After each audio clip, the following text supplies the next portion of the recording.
सवर्ण आयोग बना रही थी, तो ये जो दलितों के हिमायती बनते हैं, महादलितों के हिमायती जो लोग बनते हैं, जो अति पिछड़ों के हिमायती बनते हैं, ये लोग कहाँ थे? क्या इन लोगों को सरकार में बोलने का अधिकार नहीं है? क्या इन लोगों के पास सरकार में अपने समाज की बात रखने की क्षमता नहीं है? बिहार में बाबा साहब के संविधान को ये लोग बिल्कुल दरकिनार कर रहे हैं, बिल्कुल खात्मा किए जा रहे हैं। हम बिहार के सरकार में बैठे हुए तमाम लोगों से, तमाम राजनेताओं से, जो बिहार की गद्दी संभाले हुए हैं, बिहार के बागडोर में बैठे हुए हैं, चाहे वो हमारे पूर्व मुख्यमंत्री जीतन राम मांझी जी हों, मुख्यमंत्री की प्रतीक्षा में चिराग पासवान जी हों, यहाँ के ये में शीला मंडल जी हों, सम्राट चौधरी जी हों,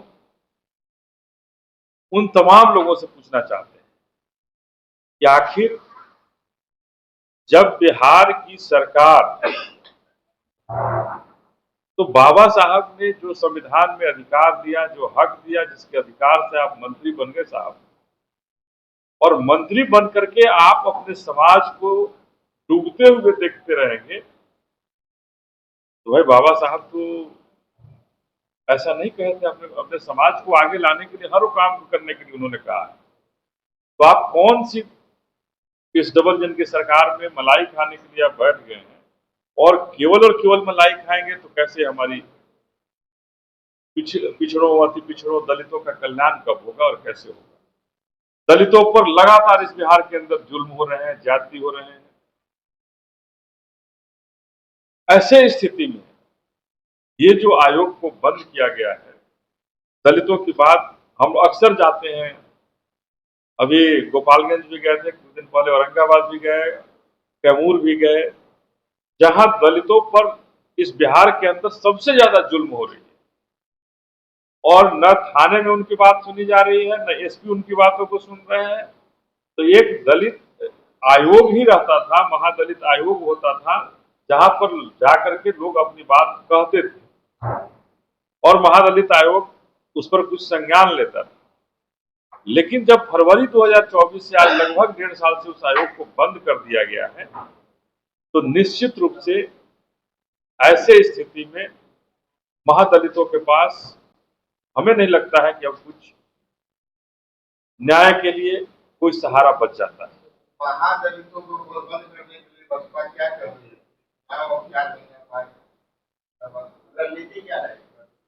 देखिए, हम अभी जो सवाल उठा रहे हैं, हम महादलितों को एकजुट करने के लिए नहीं उठा रहे हैं, हम अपने हक और अधिकार की लड़ाई की बात कर रहे हैं कि जब भारत में कहीं सवर्ण आयोग नहीं था, तो बिहार में सवर्ण आयोग क्यों बनाया गया और किनकी अनुशंसा से बना?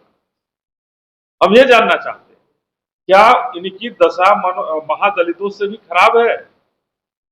हम इस सरकार से हम जानना चाह रहे हैं, आपके माध्यम से जानना चाह रहे हैं कि क्या सरकार ये बताए कि सवर्णों की दशा जो है, आर्थिक रूप से, सामाजिक रूप से, क्या महादलितों से खराब है कि महादलित आयोग को बंद करके आपने सवर्ण आयोग बना दिया? हमारा सवाल ये है, हम किसी को गोलबंद अभी नहीं कर रहे हैं, हम वोट की राजनीति करने नहीं बैठ रहे हैं। महादलित आयोग भंग है, उसको लेकर गुस्सा है, सवर्ण आयोग बनाए जाने को लेकर। देखिए, हमारा ये है कि आखिर सवर्ण आयोग बनाया गया तो किसकी अनुशंसा हुई?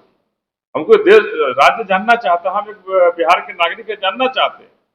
लेकिन जब महादलित आयोग को के 100 पर, दलितों के 100 पर, हम तो कहेंगे भंग है तो खत्म हो गया, उसके लाश है, उसके लाश पर सवर्णों को बैठाना, ये कहाँ की न्याय है और कौन सी न्याय सरकार की? अनुसूचित जनजाति की संख्या बिहार में कितनी है? तो फिर अनुसूचित जाति आयोग से क्या दुश्मनी थी? अति पिछड़ा आयोग से कौन सी दुश्मनी है सरकार को? क्यों ऐसा क्यों हुआ कि जब आप जाति से बनाए तो भंग करने की जरूरत अगर आपको उस समय पड़ी, 1.5 साल से आप भंग रखे हुए हैं, तो केवल सवर्ण आयोग की याद आती है, अनुसूचित जनजाति आयोग याद आती है, जिनकी संख्या यहाँ बहुत कम है। अल्पसंख्यक आयोग को निश्चित रूप से आपने बनाया, लेकिन उस अल्पसंख्यक आयोग में भी आपने हिंदुओं को डाल दिया है। ये भी सवाल है कि अल्पसंख्यक आयोग में फिर हिंदुओं को आपने क्यों डाला? आखिर जैन को ही डाला तो हमारा ये है। आपको क्या लगता है नीतीश कुमार दलित और आदिवासियों के विरोधी है, दुश्मन है, उनका आयोग बंद किया? देखिए, बिहार की सरकार, हम तो यही कह रहे हैं कि नीतीश कुमार जी, नीतीश चाचा जी हमारे नहीं चला रहे हैं और उनके आड़ में कोई और चला रहा है सरकार। कौन चला रहा है? ये तो अदृश्य शक्ति है कोई ऐसी जो सरकार चला रही है। तो सम्राट चौधरी बैकवर्ड है, नीतीश कुमार भी बैकवर्ड है, इन पर आप कैसा है? कौन चला रहा है? देखिए, वहां जो सरकारें जो चला रही है, अगर कोई बैकवर्ड चला रहा होता, कोई दलित चला रहा होता, तो निश्चित रूप से ऐसे फैसला नहीं होता। निश्चित रूप से ऐसे लोग चला रहे हैं जो दलितों के विरोधी लोग हैं, जो पिछड़ों के विरोधी हैं, अति पिछड़ों के विरोधी, और इन्हीं के विरोधी सरकार चला रहे हैं। जो सरकार में जो आजादी के पहले जिस तरह से जुल्म ज्यादती दलितों पर, पिछड़ों पर किया गया, वही जुल्म और ज्यादती आज की सरकार कहीं न कहीं कराना चाह रही है और कर रही है। क्या इसका हिसाब चुनाव में जन समाज देगा नीतीश कुमार से? निश्चित रूप से जिस तरह से नीतीश कुमार जी के नेतृत्व में जो डबल इंजन की जो सरकार ने किया है, इसका खामियाजा इस सरकार को भुगतना पड़ेगा और सरकार में बैठे लोगों को भी भुगतना पड़ेगा। आपको बाकी क्या कदम उठाना है जिससे दलित आयोग?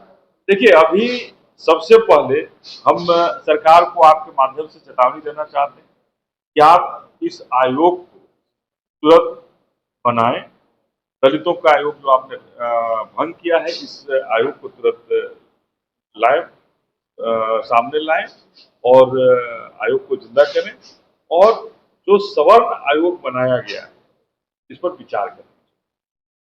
और आज इसके लिए हम तमाम उन दलितों के इस डबल इंजन की सरकार में जो दलित नेता हैं, डबल इंजन की सरकार में जो दलित नेता हैं, पिछड़े नेता हैं, अति पिछड़े वर्ग के जो नेता हैं, उन तमाम नेताओं को, जो मंत्री हैं, चाहे हमारे पूर्व मुख्यमंत्री जीतन राम मांझी जी हैं, मंत्री भारत सरकार में चिराग पासवान जी हैं, इन तमाम लोगों को हम, क्योंकि ये सब बड़े हनुमान भक्त हैं, हनुमान जी के भक्त हैं, बार बार कहीं जाके आग लगाने की बात करते हैं, तो हम बहुजन समाज पार्टी के लोग इन डबल इंजन की सरकार के हनुमान भक्तों को, हनुमान जी के मंदिर से अभी मंगाए हैं लड्डू, और उनको हम भेजना चाह रहे हैं और भेजेंगे। अभी आपके यहाँ से हम दिखा देते हैं कि उनका नाम लिख करके हम उन लड्डुओं को उनके यहाँ भेज रहे हैं कि आप ये रहते, आप ऐसे हनुमान हैं कि आप अपने समाज को जला रहे हैं, समाज को जलते हुए देख रहे हैं, तो ये कैसा हनुमानगिरी है? क्या ये हनुमान भक्ति केवल मोदी जी के लिए है? आपके अपने समाज के लिए हनुमान भक्ति नहीं है? तो हम ये कहना चाह रहे हैं कि ये हनुमान भक्ति जो है, कम से कम अपने समाज के लिए, अपने समाज की लड़ाई के लिए हमारी आदरणीय बहन मायावती जी ने राज्यसभा को छोड़ दिया था। राज्यसभा को छोड़ दिया था ये कहते हुए कि जब हम अपने समाज की बात राज्यसभा में नहीं सुनने दिया जाएगा, नहीं कहने दिया जाएगा, तो उस राज्यसभा में रहने का मेरा कोई औचित्य नहीं है, और उन्होंने त्याग दिया। निश्चित रूप से करेंगे। आज मैं सरकार को चेतावनी देकर कह रहा हूं और एक हफ्ता का समय दे रहा हूं, और एक हफ्ता में सरकार अगर नहीं ये होती है तो निश्चित रूप से हमारा अगला कदम हम और उठाएंगे और सरकार को इस पर बाध्य करेंगे कि अनुसूचित जाति आयोग, महादलित आयोग का निर्माण हो, अति पिछड़ों के आयोग का निर्माण हो, और इनका निर्माण करके इनको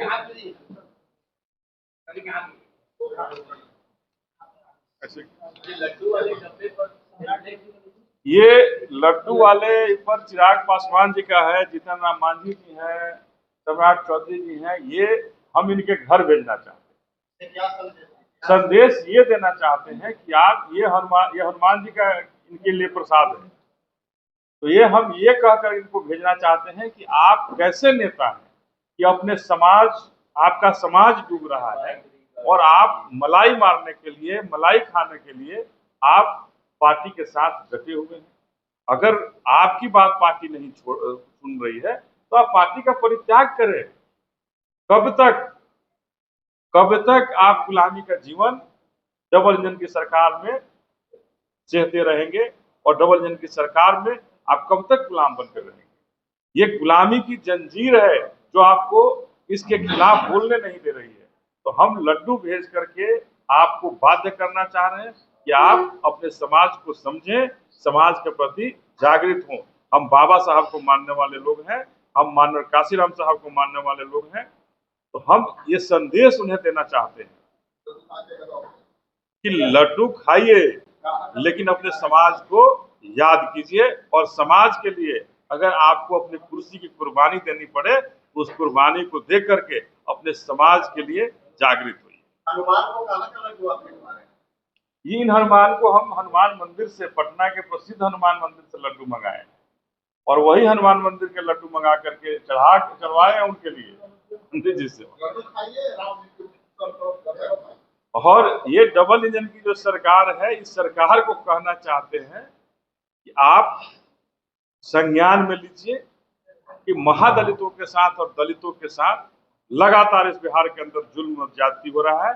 इस जुल्म ज्यादती की बिहार में इस तरह से आयोगों का खेल मत खेलिए, बंद कीजिए आयोगों का खेल, और जो संवैधानिक है उन संवैधानिक हकों पे आयोग को बना करके सबको बढ़ाने का काम कीजिए।